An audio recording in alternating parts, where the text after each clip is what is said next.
Hello, ladies and gentlemen. Welcome to another episode of Fighting the Void. Today we will be discussing again Faucian Bargain. Let me say it again, Faucian Bargain, nice and loud for the people in the back. I'm looking at you, Yeah. NSA Tom, and YouTube Gary. So, with me today is Mr. Eric Blake, also known as Hardboiled Entertainment. Hopefully, Jake Wilson will be joining us later to continue our discussion, but I would like to start out today's episode with a number of public service announcements. Hi, Fighting the Void. Our team has reviewed your content, and unfortunately, we think it violates our medical misinformation policy. We've removed the following content from YouTube video, Faucian Bargain. We know that this might be disappointing, but it's important to us that YouTube is a safe place for all. If content breaks our rules, we remove it. If you think we've made a mistake, you can appeal and we'll take another look. Keep reading for more details. How your content violated the policy. YouTube doesn't allow claims about COVID-19 vaccinations that contradict expert consensus from local health authorities or the World Health Organization. Learn more here. How this affects your channel. Because it's the first time, this is just a warning. If it happens again, your channel will get a strike and you won't be able to do things like upload, post, or live stream for 1 week. What to do next? We want to help you stay on YouTube, so please make sure you understand YouTube's community guidelines and strikes basics. Review your content with our policies in mind. If after reviewing your content you think we made a mistake, let us know. You can appeal this decision here. Sincerely, the YouTube team. Well, I would like to take this moment to remind you that Jeffrey Epstein did not kill himself. Eric Ciaramella is, in fact, the whistleblower. This virus almost certainly came from the Wuhan lab, and YouTube can piss off. I don't care. Yeah. I don't care. I don't make this. I've said this any number of times. And also, thank you. Actually, you know what? Thank you, YouTube team. I feel seen. Somebody out there noticed me. Thank you so much. I love you. This is the best. I do not. Oh my gosh. I've said numerous times, this isn't my job. This isn't even my side job. This is my hobby. This is the thing I do for fun. You know what, YouTube? If I got to do it, so if I wind up having to do it somewhere else, whatever. I don't care. Shut up. You know what? In fact, I dare you. Go ahead. Go ahead. Strike the whole channel. See if it hurts my feelings. It won't. Yeah. Although, actually, I would appreciate like a week's heads up so I can download all the videos and everything and re-upload them to Rumble or something like that. Just, please, as a matter of professional courtesy, that's really all I ask. Anyway, so Faucian Bargain Part 2. Let's get into it, Eric. Yeah. By the way, they were saying, "Oh, you just went against like the official, like the experts." Okay, this book is filled with nothing but constant quotes from the actual experts. Fauci was going against the narrative of the experts en masse. As we talked about before, what expert? Which experts? Which experts shall we trust? The ones who agree with your narrative or the ones who question it? Because they're actually just as credentialed, sometimes more so. Yes. So, bite me. I mean, now, in all honesty, I don't even know what we got into with vaccines. I'm sure we got into questioning the, I certainly question the necessity of the vaccines. I'm skeptical of their efficacy. Like, do I think they're totally ineffective? No. Do I think they're as effective as they say? No. Yeah. And have there been reported side effects? That's probably what it was, because we did talk about the reported side effects and the fact that they paused the Johnson & Johnson vaccine. Well, excuse me. When we went talk about side effects and all that, I went into detail about what I've been doing. Like that, I took the first shot and I described the side effects, and I described how it was perfectly okay. So honestly, if they're going by that, they should be okay with us. Yeah. Hey, YouTube team, he got the dang thing. Yeah. I Yeah. have it. Shut Yeah. up. Yeah. The first shot went pretty okay. I mean, I had 1 day of side effects, and now that was done, and I'm getting the second shot at the end of the month. It looks fine, and yet Well, there you apparently go. it was too much for him. Good grief! But Yeah. again, like, and by the way, speaking of, And we talked about the use of aborted fetal tissue yeah, in the development of the J&J and the AstraZeneca vaccines. I don't think we mentioned, but I'm going to go ahead and mention that those same lines were used in the testing of the Pfizer and the Moderna vaccines, although not in the direct development, like the actual physical development of the vaccines themselves, but in testing their efficacy.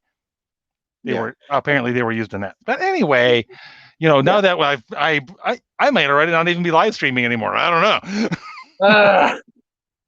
I'm willing to bet nobody got the notification that got sent out, because I don't see anybody watching right now. No. So hopefully people get it while it's hot, Mhm. and before YouTube, throws down the ban hammer again. But anyway, good times. All right, Eric. Let's go ahead and just get right into it. We wanted to get into what's chapter 4 of Faucian Bargain by Messieurs Dace and Erzin. Chapter 4 is President Fauci, and it was about how basically, without realizing it, when Trump basically, like, when he appointed Fauci and then for the whole year constantly deferred to him, it was basically, he was essentially ceding power to him. And like, it was very much like what Bill Whittle was saying, that appointing Fauci and then adhering to him was the worst mistake of his entire presidency. Oh, by far. Yeah. And the chapter begins. Donald Trump's reelection prospects looked a lot more promising in the pre-coronavirus world. It was all looking great. Like, the economy was booming. He was getting like peace treaties in the Middle East between Israel and Muslim country after Muslim country after Muslim country, over and over and over and over again, constantly. It was a big time. It was like a really big piece. Like for the longest time, there were only like two Middle Eastern countries that were okay with Israel, and they were the two that Israel beat the crap out of, and they said, okay, fair enough. And it was Egypt and Jordan, and it was like, okay, you beat us fair and square.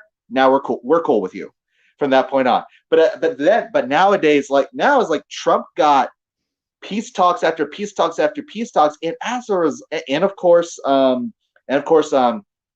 Korea. He got North Korea talking, and even like South he got nominated over and over and over again for the Nobel Peace Prize, which is never going to happen. Yeah, and it's never going to happen. But it was so rewarding that, hey, wait, Obama got nominated before he did anything, and even like the Nobel organization said, yeah, that was a screw up on our part. Yeah, you think? After he became a big time war president, so they're like, yeah, we screwed up. But Trump actually hope and change. Yeah, Trump was actually bringing forth peace, and he got nominated even by like the by the higher ups in the South Korea government. Yeah, and again, like, everything was looking great, and then Corona happened, and then the COVID. Hey, yeah. I noticed we do have we do have viewers now. If you missed it, if you're just coming in, what you want to do is pause, and you want to go back to the beginning of this video, because it's fun. Go ahead, hit it on, just click up the increase the play speed ×2, and you'll catch up with us in just a couple of minutes. Wait, so anyway, are we able to like increase the speed when the live stream is going live? Because I've tried to do. Oh, we are good. Okay. Yeah, I think it depends a little bit on which OS you're using, because I've been able to do it without fail on Android, but sometimes on Apple, no. So I don't know. I think it depends on the particular version of the app that's getting used. But yeah, I use that to if I catch up, if I'm like going into a Crowder live stream like halfway in or something like that, I'll go up to ×2, and by the time it gets to the end, I've caught up. Yeah. Okay. And So anyway, yeah, for those of you who want to stay live and you'll remain live and all that, basically, like YouTube flagged the first episode of our look at this book, yep. and they said that you went against the experts. How dare you? This book is filled with reference with quotes for the actual Dare we? and how Fauci was going against like the general conclusions of the experts around it when he was first saying we need to crack down, lockdown, mask. And You know yet what this shows? apparently, You know what this shows, Eric? They haven't adjusted their policies following the email dump. Yep. Yep. Well, then again, it's all the guidelines thing was specifically directed towards comments regarding the vaccines, which will very quickly be separated from Fauci in general. Yeah, exactly. If they haven't already been separated from Fauci in the mainstream, it will be shortly. It'll be like, turns out he needs to go away, but we're going to keep pushing on this. Yeah, that's totally what I see. So, do you think because of that, do you think that you'll be able to like tell YouTube, "Hey, YouTube, newsflash"? And maybe I don't know. Like I said, I'm just seeing this. It's days. Yeah, I'm catching up to it days late, unfortunately. But what I will do is I probably will appeal it just for funsies. Yeah, let's see if they'll do it. And then our next episode, probably our third episode in the Faucian trilogy. I guess you'll let us know how that turns out. Yeah, absolutely. So, yeah, as far as basically putting Fauci in charge, yeah, that was definitely the worst decision that he made because, yes, Fauci was, for all intents and purposes, running domestic policy at that time.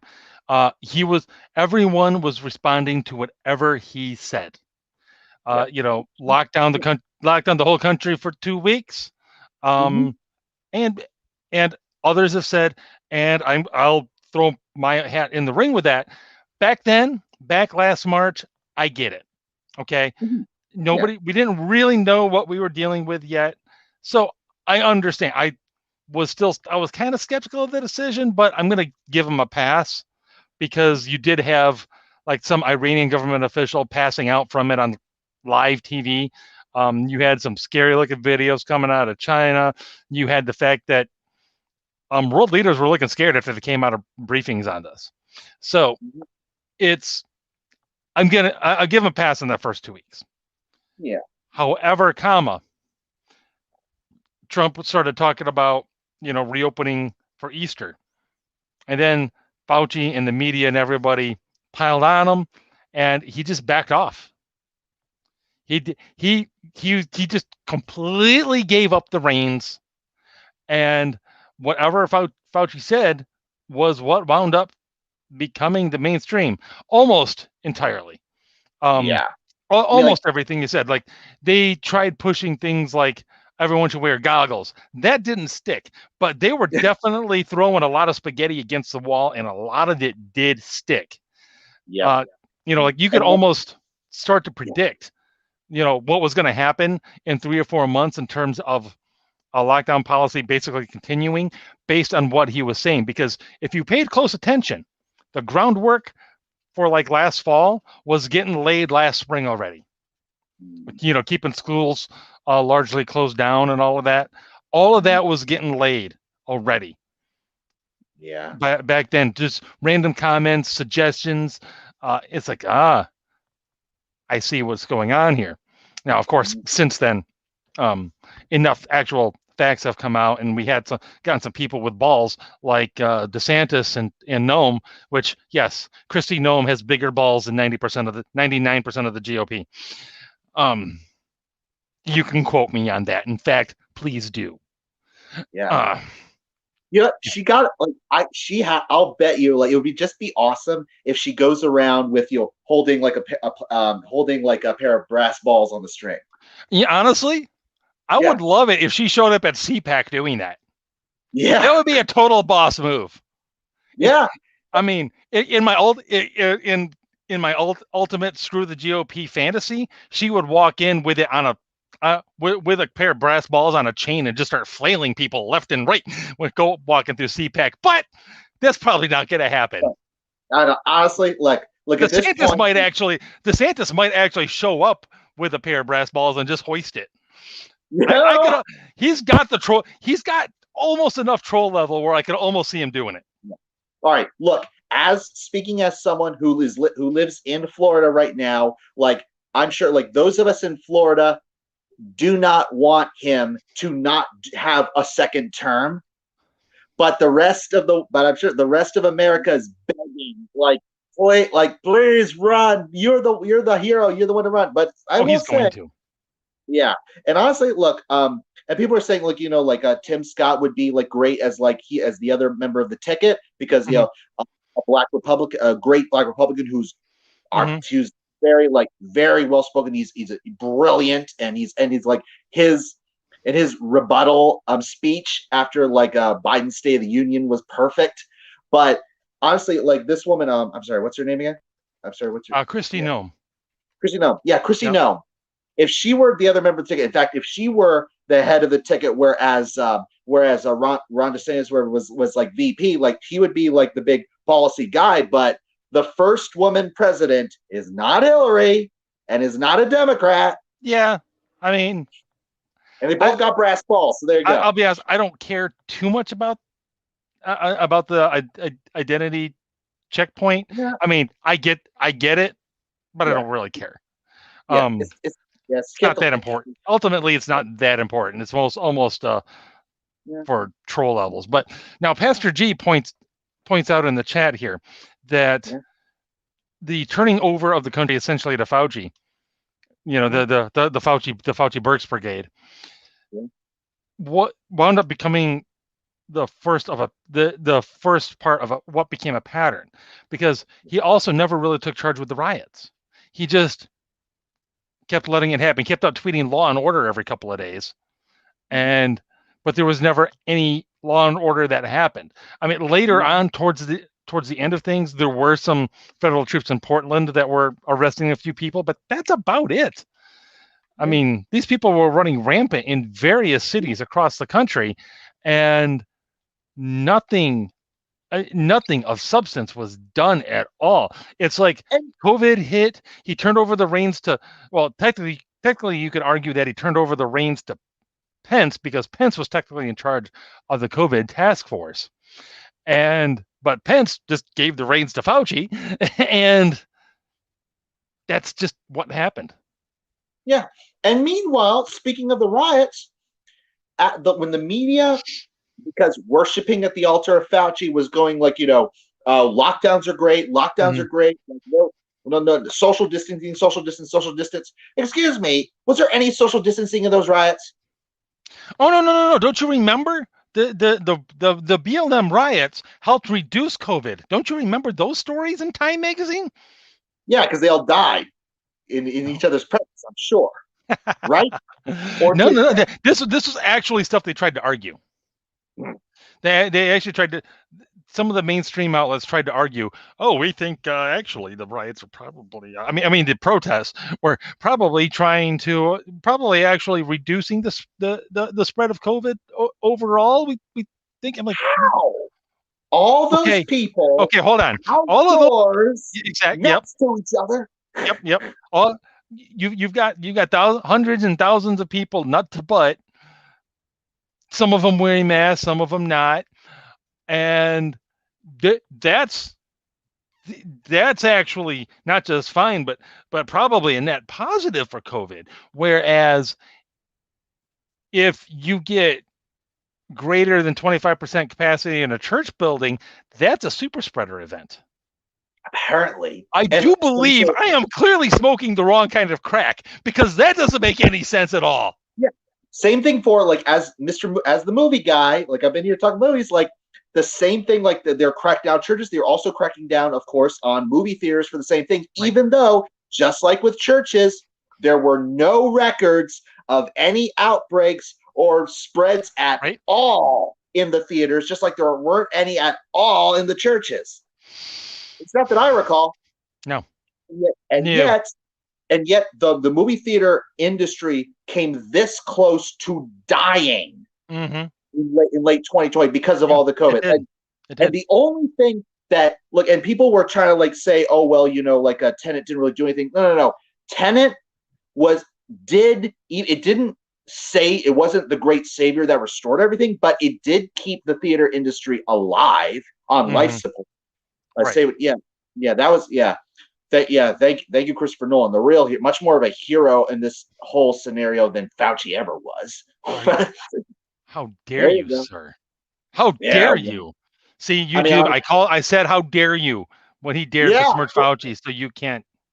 You know what? You can't strike me.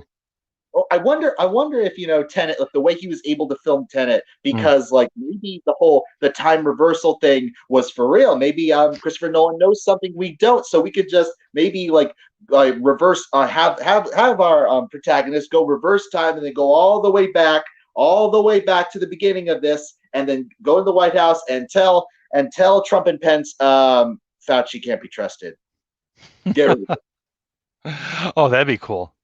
Yeah. Or maybe, So he the whole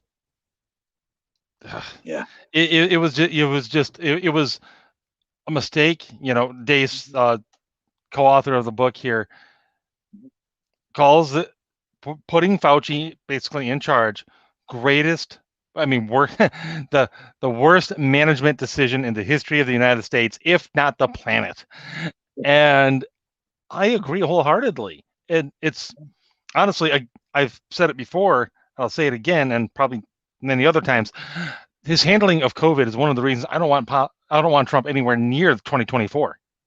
I'm like, you just stay over there. If you want to go ahead and endorse some people and everything, knock yourself out. Although, please stop endorsing establishment hacks with more liberal voting records than Liz Cheney. Thank you very much. I mean, honestly, like what Trump is apparently doing right now, like focusing on creating an alternative SOCMED to Twitter. And I was like, well, okay. If you do that, Trump, if you and let's say teaming up with Elon Musk, let's say, and create finally a good alternative to Twitter, because like, look, what was it? A Parler. It had a lot of good potential, especially with the higher word limit to Twitter. Yeah. But it destroyed it. But let's be honest. Even before the censorship, it destroyed itself by for all its talk about, oh, we're going to be a free speech platform. It ultimately wasn't. All it was, hey, conservatives talk conservative politics, and it was focusing on politics. But when it came to a free speech forum in general, it really wasn't. Especially apparently the founders didn't like art or something.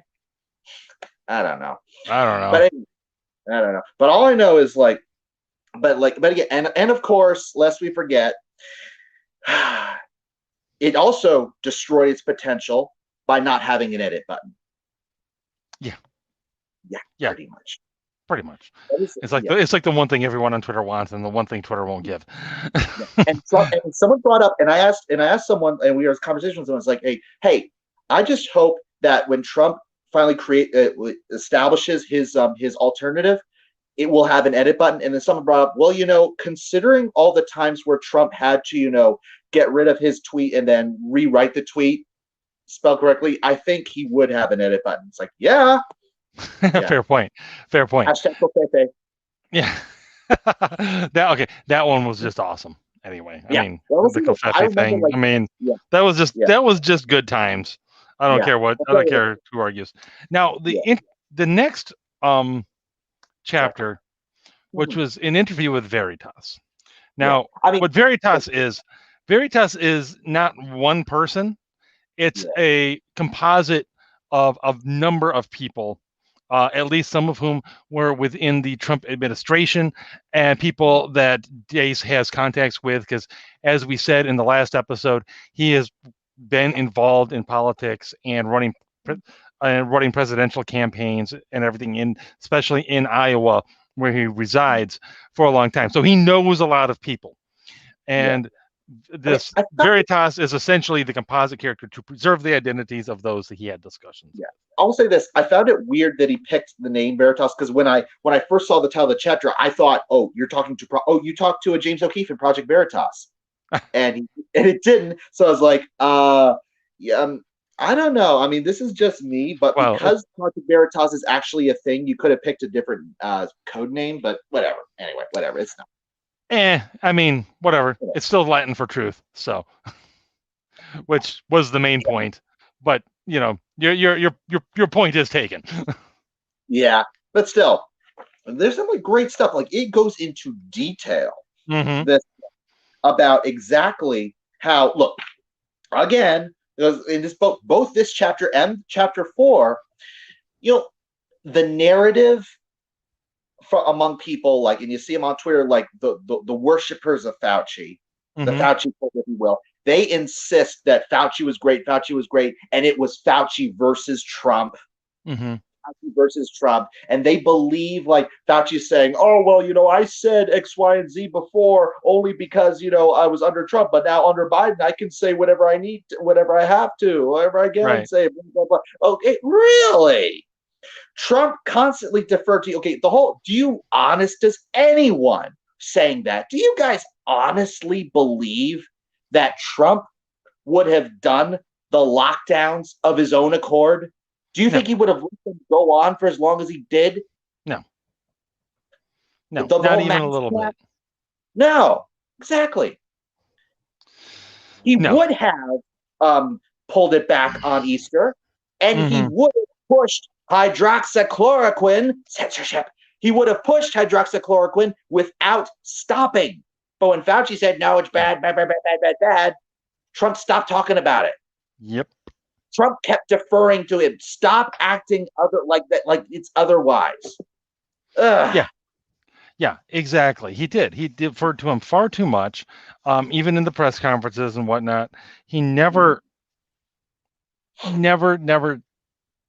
seriously contradicted Fauci in public. If anything, Fauci went around after the fact contradicting Trump. Yeah. Trump would say something, and then Fauci would go and start contradicting him, particularly on hydroxychloroquine. Now, and it's one of those things, honestly, I wonder who wound up prescribing hydroxychloroquine for Trump, because one of the things people don't understand about anything having to do with Trump, or just the way things work in general, people typically don't go about writing their own medical prescriptions as a rule. So when Trump said that he was taking hydroxychloroquine as part of his like a preventative treatment, he was doing that on the advice of doctors. He didn't just say, hey, I heard about this hydroxychloroquine thing. I think it's great. I think I need to have like all of it injected in my brain, right into my veins. And if you could go ahead and give me a shot of bleach along to wash down the pill, that would be fantastic. I don't know. Yeah. That impression went all over the place. I'm sorry. I think by the end I was sounding more like Fauci. At this point, your impression, either, like, if you want to do an impression of Trump, you either take a cue from Jimmy Fallon, or your impression will be crap. Like Alec Baldwin's, let's say. Yeah, well, yeah. What are you gonna do? Yeah. Oh, anyway. Anyway. Yeah. And the whole mask thing. One of the things that's asked here is, did Fauci later admit he lied about not needing to wear masks to prevent the run on masks? The Veritas character says, well, yeah, he did. But then he privately told us within the White House that we didn't need to wear them. Yeah. So if he was lying to the general public, then he was also apparently lying to people within the White House, telling them, no, you don't need to wear them. It doesn't matter.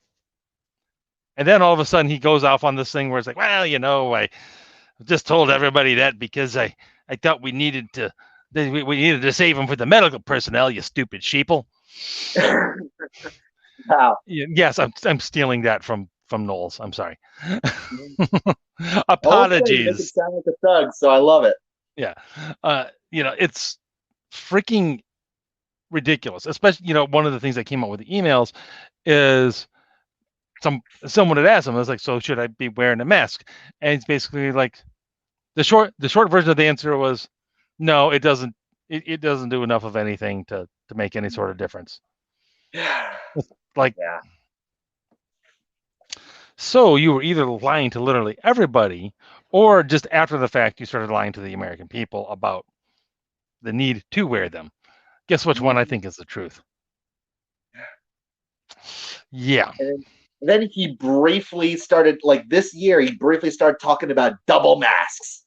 Yep. And then he immediately pulled back for whatever The reason. media tried really hard to push that for a minute, but it didn't last. Fortunately, that's one that didn't really stick, except for a few of the truly faithful of the COVIDian cult. Yeah, and then like even he pulled back and all that. But by the way, the fact that he pulled back on the double mask. Hey, last I checked, Trump isn't president anymore. Biden is. You're not. You're not suddenly changing yourself in fear of what Biden may say, are you, Fauci? Yeah. Yeah, he is. Well, I mean, just look at that. I mean, how many different things changed immediately after the election? All of a sudden, Pfizer's announcing their vaccine is ready to go. Suddenly, you could actually talk about hydroxychloroquine again. Yeah. Suddenly, the WHO is saying, we think those PCR tests are the threshold's a little too low. All of a sudden, everything that's been just about everything that everyone who had been skeptical of this whole COVID nonsense had been saying for months, suddenly it was okay to say. Yeah. Why? Because Orange Man was gone. Yeah. It's almost like they were afraid to tell the truth because Trump was president, but only in the context of the truth was being said by Trump. Yep. And Pastor G points out that there were even a few people trying for a half second there to push triple masking, which I do remember.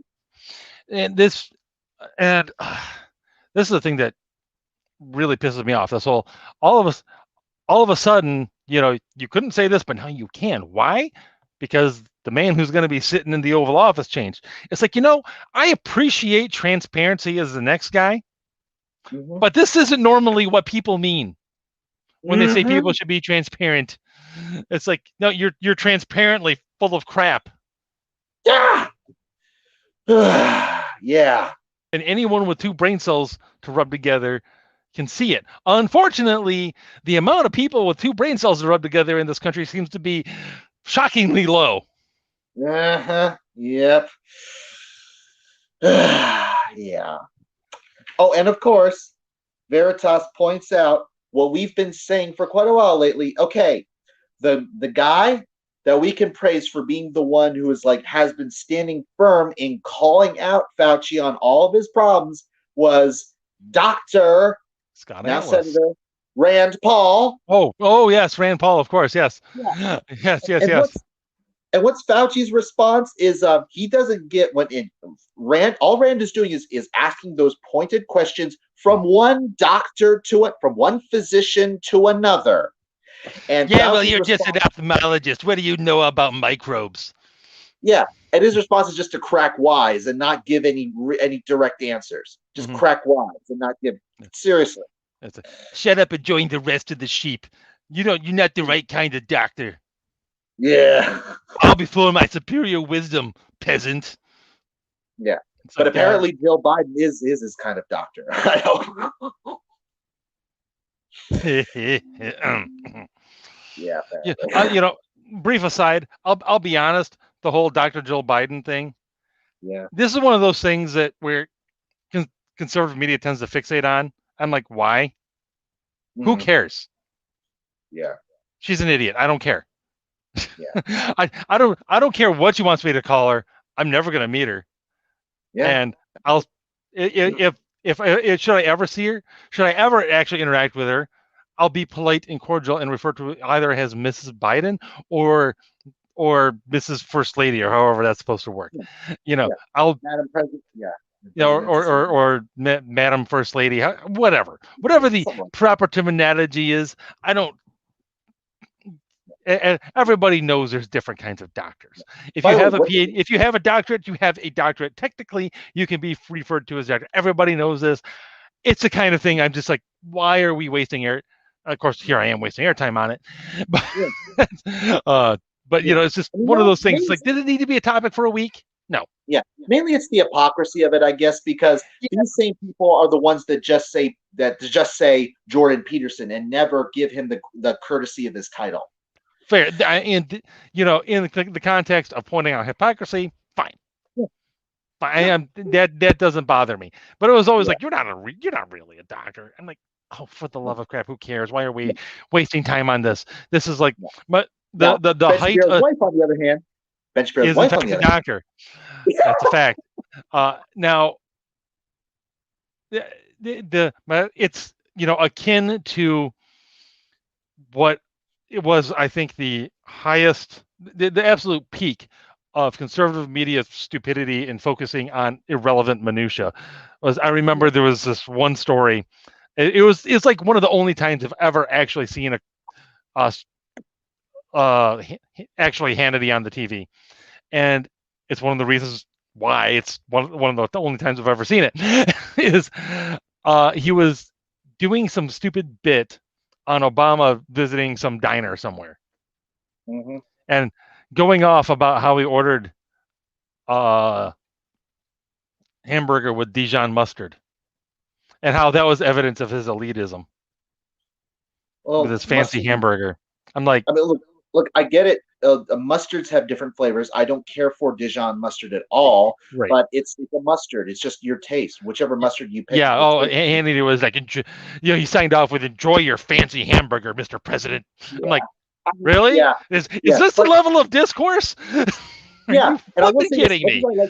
much as I like Sean Hannity, I did not like when he bought into at the beginning of Trump's presidency, like when these bunch of types in a conservative media when exploding against these the certain Hollywood stars that were singing "I Will Survive," and they were saying, "Hey, they're attacking Trump." I was like, okay, assuming somehow that their singing "I Will Survive" had any political context at all, "I Will Survive." If you actually read the lyrics of it, it would only make sense if they were trashing Obama, which they probably aren't doing because liberal Hollywood. Right. But yeah, but the song is about, like, the woman is singing about how she's perfectly okay. Yes, you're dumping me and you're going, but I don't care because I will survive. Yeah. So, which only if you're going to talk politics, that only makes sense if you're talking about Obama. But apparently the left, but because the right was like, nothing makes sense anymore. Yeah, but and I just did like, look, Sean, what are you doing? Why is Sean partaking in this nonsense, dude? Seriously, no. Yeah. Yeah. Yeah. And by the way, a lot of the folks in that lineup, like, yes, Natalie Portman is Democrat, but like most of the stars that were singing it are vehemently apolitical. Or in the case of Matthew McConaughey or Amy Adams, they're like very conservative friendly, whether they're conservative or not themselves. McConaughey definitely is not. Yeah, well, McConaughey, look, he's not conservative, but he's constantly spoken out about how, like, reaching out about how, like, understanding where conservatives he's not are a coming. dick. Yeah, he's not basically. a dick. Yeah, Texas, and he's from Texas, so of course he understands where conservatives are coming from because he's from Texas. Yeah. All right. Yeah, but there you go. Yeah, but yeah, they were so sure that they were trashing Trump, so they all were like lambasting him, and and whether they were or not, I don't care. And that's the kind of thing. It's like, gosh, Fox News, you really got to stop caring about this nonsense. You really do. I'm sorry. No. All conservatives did right there was paint themselves as like cranky old farts that had no business talking. Even aside from that, it's like there's more productive things you could be doing. Yeah, exactly. But like making inroads into culture instead of trashing it. right, I don't know. right. And Now, chapter yes. 6, Oh Sweden. yes. Sweden! Yes, the control group Ah. that never was, which basically Sweden, somewhat famously, did virtually no COVID mitigation whatsoever. There was a brief moment where they did do some sort of very weak lockdownish type of thing, but they never did any strong masking or anything like that. And they did not suffer nearly as badly as many of their European fellows. Now, they did suffer worse than some. That's a fact. They actually they were just discussing this point on Dace's show the other day about, yeah, you know what? Sweden did do worse than its Nordic neighbors. However, one of the things that's interesting about COVID, it does, for whatever reason, I don't know why, have a tendency to attack. It hurts people with with typically darker skin and everything a lot more than it does, you know, pale whiteys like myself. I don't know why this is, but there's clearly something genetic that's involved there. That Yeah. for whatever reason, COVID is a little bit more likely to kill you if you happen to be Black or Hispanic or Arab, in the case that's most relevant to Sweden, because one of the reasons that Sweden did suffer a little bit more than, say, Finland or Norway is because it has a higher immigrant population. Yeah. And also, this occurs to me, they didn't bring this up, but they might have touched on it briefly, but Sweden also has a lot of areas that are so, frankly, Muslim controlled. They are rough neighborhoods. They're no-go zones. Police don't go there unless it's in like large force, and surely medical personnel probably don't go there unless they also have a large force with them or unless they're specifically requested.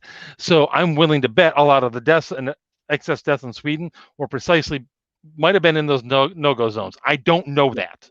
That is a guess. That is a guess. That is speculation. I am not stating that as fact. I wonder if the reason that those like immigrants, like many of which like are presumably radical, I suppose, like if the cities are no-go zones, I wonder if the reason they did not go to Norway is because even like radical Islamists know better than to mess with Vikings. Who knows?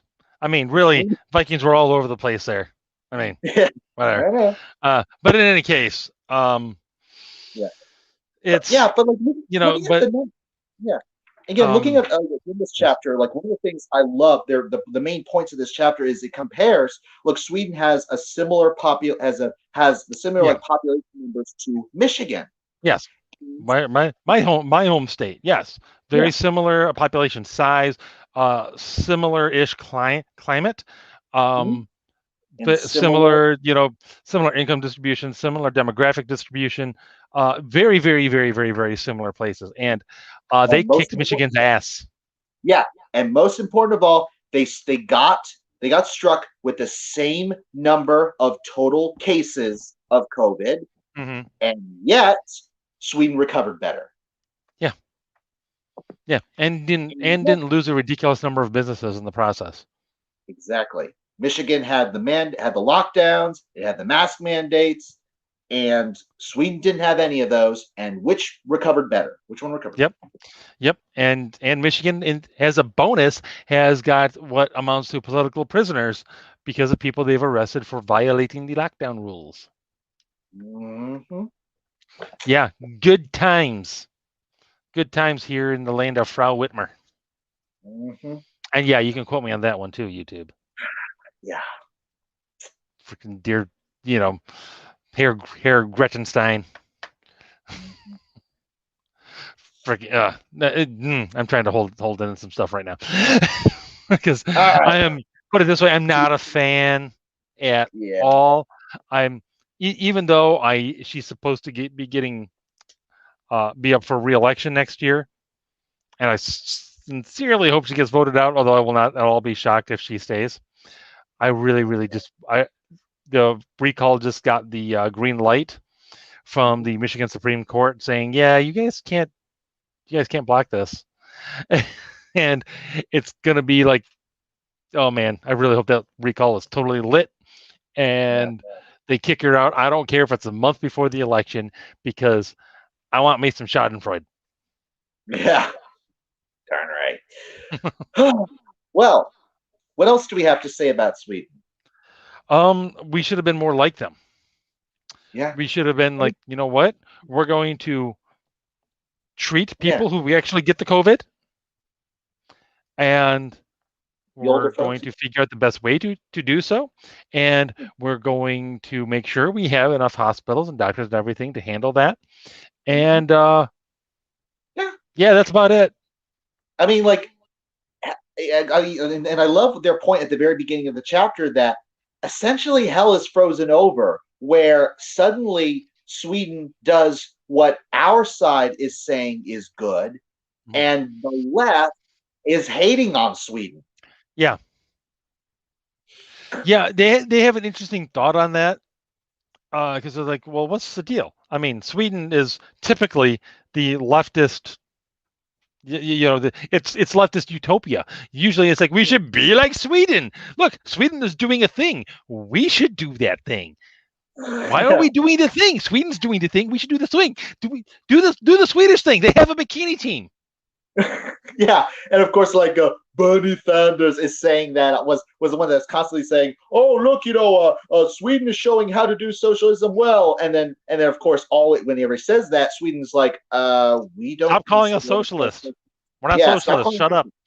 Yeah, yeah. I mean, yeah, there's that little detail, but they have an interesting theory that it's like, no, Sweden, yeah, they're definitely godless leftists, absolutely.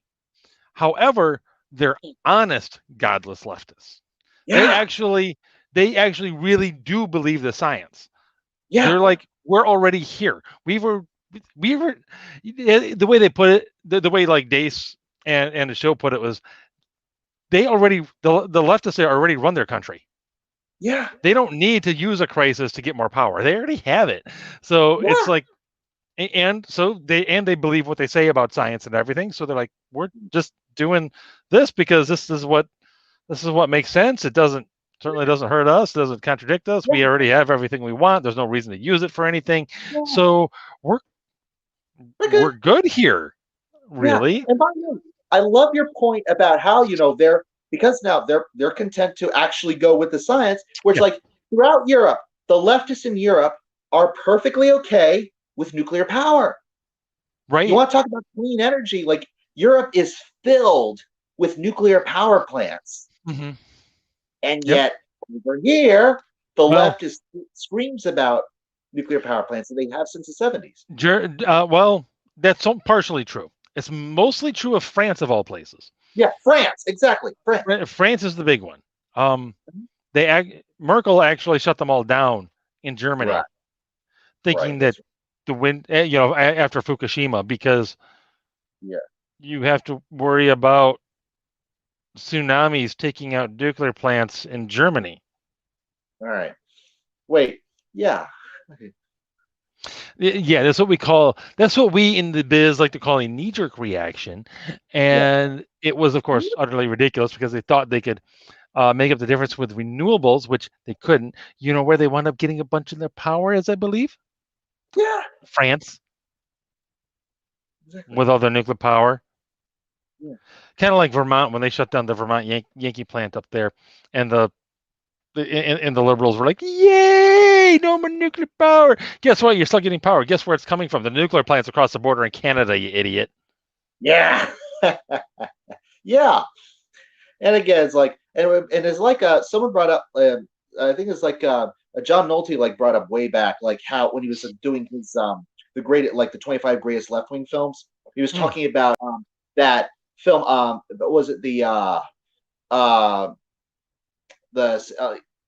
China Syndrome, about like when China, like the release of China Syndrome and the 3 Mile Island incident.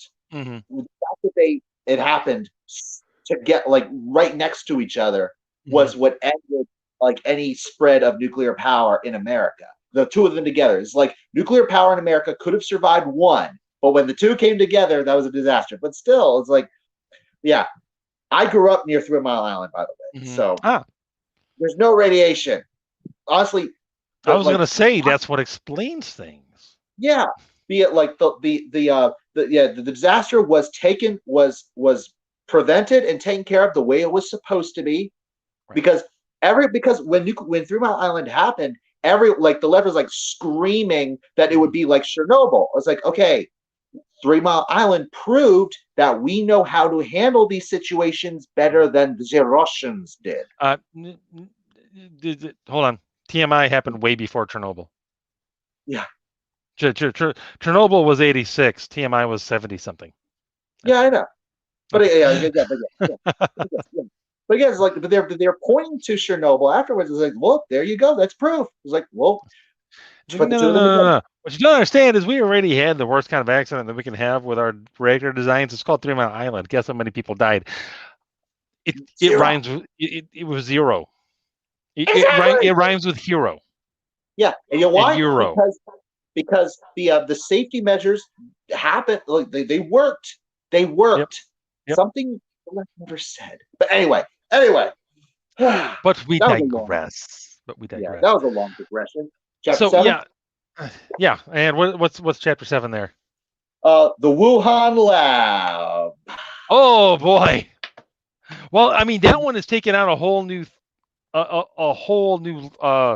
thing in the last couple of weeks, because the week before this week, they started talking.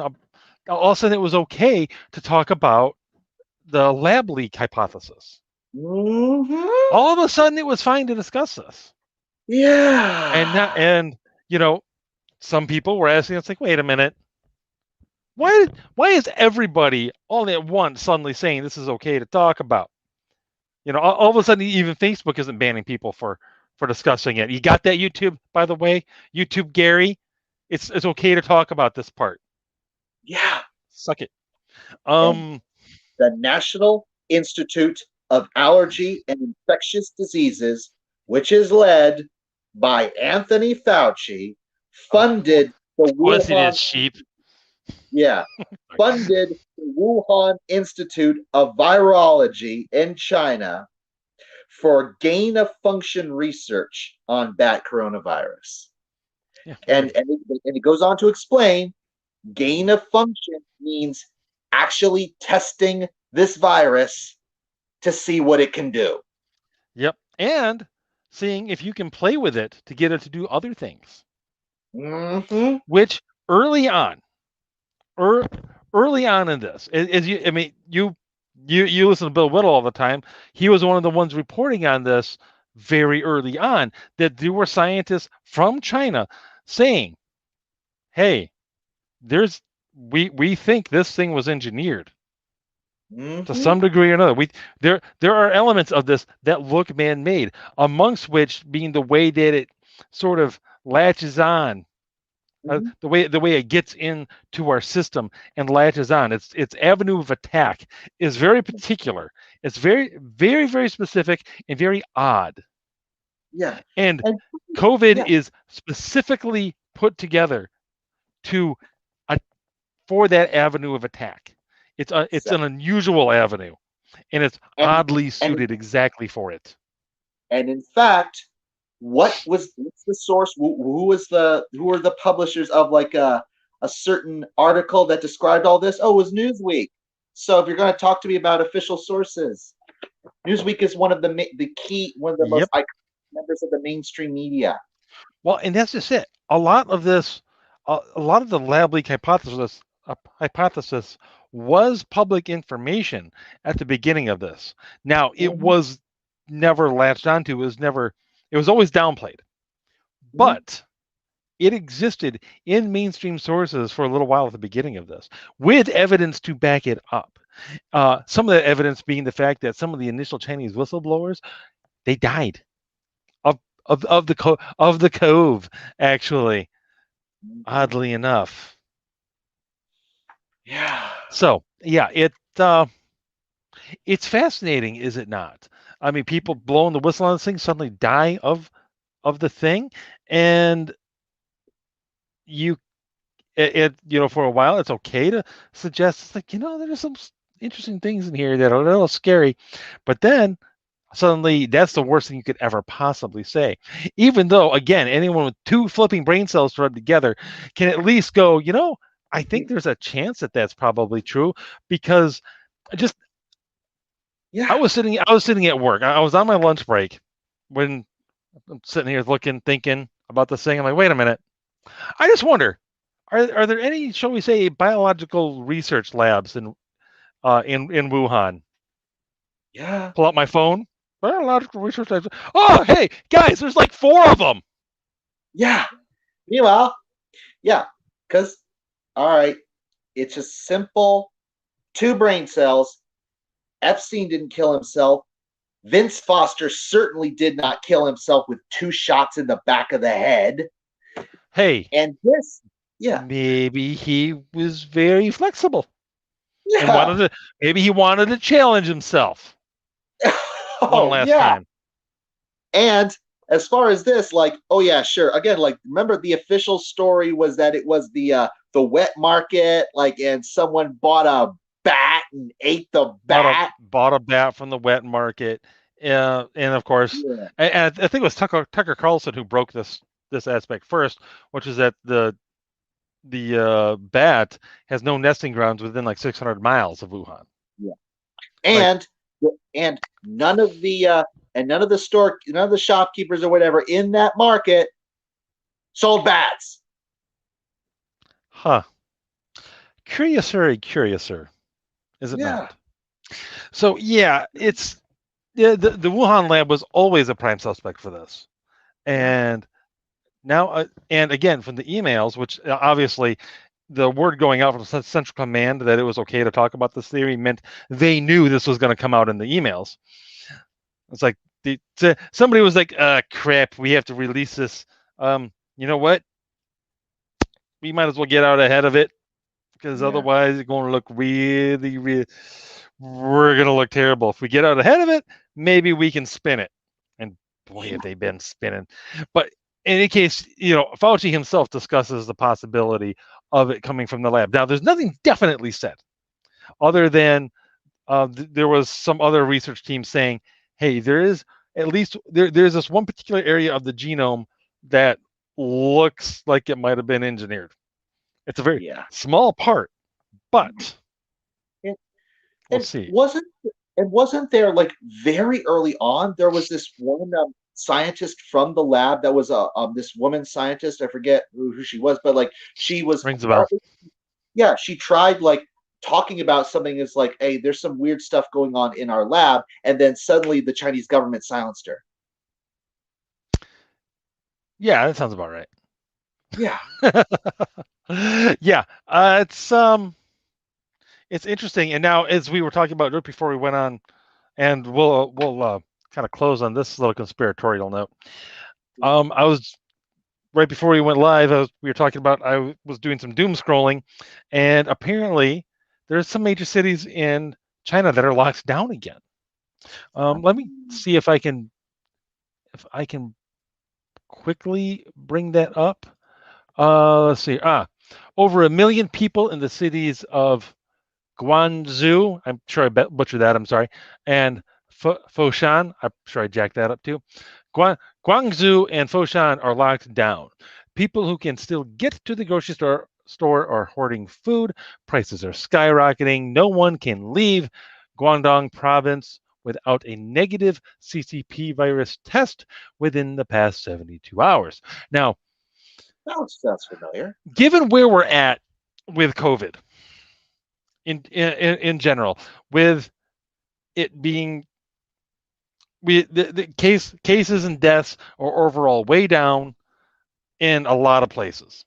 Even India, India, their cases and deaths dropped way the heck off because they stopped. They moved away from remdesivir, and they started using ivermectin or something instead as a big part of it. Also, these these spikes, waves, whatever you want to call them, they clearly follow a trajectory of cases, and then they drop. Like, it's like very Yeah. quickly. And so given where we're at, and the fact that we have numerous treatments, that we have numerous vaccines available, each of different different efficacy and side effects, but overall side effects are so far relatively rare. And I say relatively because there have been more than pretty much any other vaccine we've ever studied. But still, overall apparently effective at preventing the virus. As anyone can look at Florida and look at that data, and that's a pretty positive case for the overall efficacy. Given where we're at with the treatments and the understanding and the vaccines, Yeah. I'm not sure I believe that they're locking down a million people for COVID. I'm not positive. I don't quite buy it. My speculation is that they're either locking those cities down.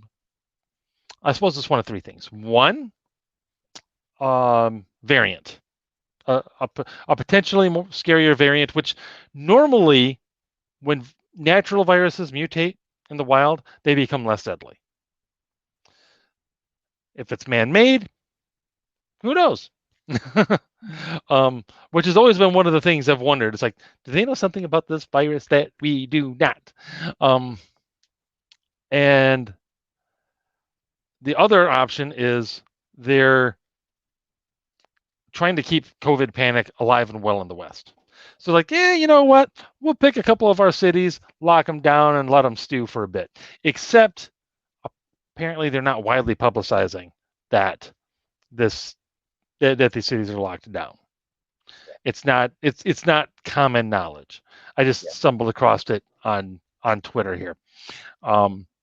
And three, it's something else altogether. Yeah. After all, they did just report, like I think it was 2 weeks ago now, that there was the first human case of a new strain of bird flu. So maybe it's that. I don't know. Or maybe it's nothing. And even if it is the strain of bird flu, okay. They've tried to stoke the panic porn on that one a couple times over the last 20 years, and they even tried doing it during COVID. Actually, they even reported on some bird flu stuff during COVID. We'll see what a little bird tells us in the meantime. Yes. Yeah. Well said. On that note, stay tuned for more. Keep your eyes and ears open on things. Take the advice of the gentleman who wrote this book, and don't take any at this point in time, given where we are. Don't take anyone's word for anything. Do as much of your own homework as you possibly can. For this, they gave you the tools. They cite everything. Everything is heavily cited. Buy it. Go through. Check it out. Go through the studies. Do it all. Now all those Fauci emails that are out there. Go read a few of them on your own. Don't take our word for stuff. Don't do it. Don't take our word. Don't take YouTube's word for it. Don't take Dace's word for it. Don't take Hannity's word for it. Don't take Maddow's word for it. Whatever. Do as much of your own homework as you can. Yeah. Certainly don't take Fauci's word for it. Definitely don't take my word for it, you stupid sheep. I'm an obviously lying bastard. Anyway, on that note, do your own homework. We're in a time when we need to be more vigilant than ever when it comes to actually knowing what we know kind of on our own. And that sucks. It shouldn't be that way. Honestly, when we get home from work, we should be able to put our feet up and watch the football game and, read a couple stories with the kids and hit the sack. Right. I hate to say it. You're going to have to sacrifice the football game, I think, because there's homework that's got to be done. We all have it right now. All right, yeah. All of us. That's what fighting the good fight is right now. So we will see you again, I believe, next week Saturday, unless YouTube Gary over there totally nukes us.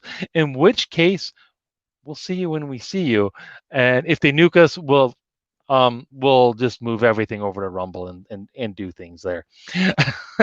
And maybe maybe we'll come up with some other way to sneak it over here. I don't know, but we'll cross that bridge when we come to it. And